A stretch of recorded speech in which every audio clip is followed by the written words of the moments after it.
最新款的苹果17 Pro Max 换外屏的时候把驱动 IC 捅爆了，然后发了一个旧屏给我拆 IC， 希望我给他把驱动 IC 换好。可以看到边角已经裂了，用导电浆盖上了。搞好我吃肉，搞不好他吃土。这个爆屏我们只需要拆它的驱动 IC，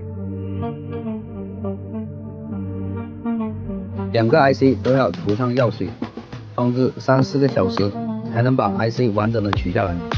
我们先把这个好屏贴上一个外屏玻璃，方便我们后续操作。再把这个排线与背贴分离。热风枪180度取下排线。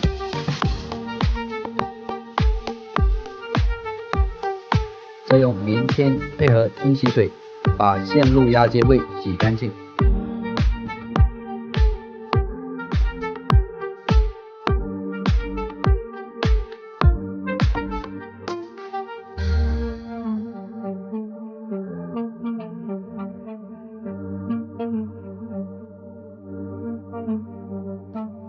洗完之后一尘不染才可以进行压接。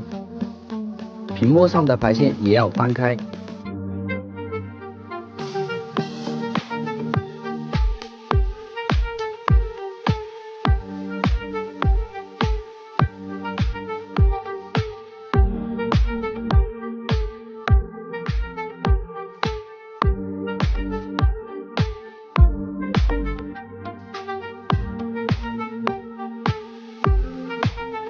配上驱动 IC 导电胶，把这个背屏的 IC 放到模具上备用。清洗完确认一尘不染，才可以进行压接。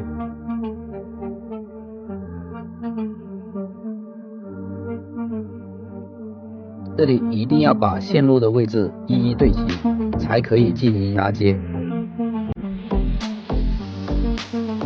接着再用260度进行本压压接。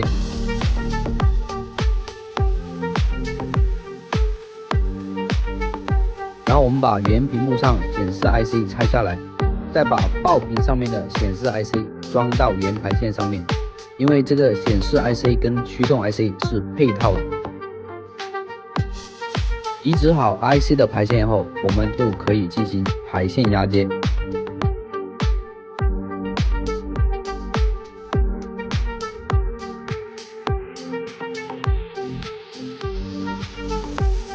我们用16 Pro Max 的主板，同样可以测试17 Pro Max， 显示触摸都可以测试，通用的主板。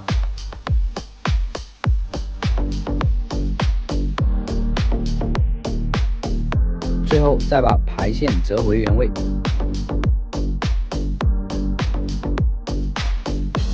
用测试架修复原材，这样一个苹果17 Pro Max 的屏幕就修复完成。同样，客户的物料我们还是全部还给他。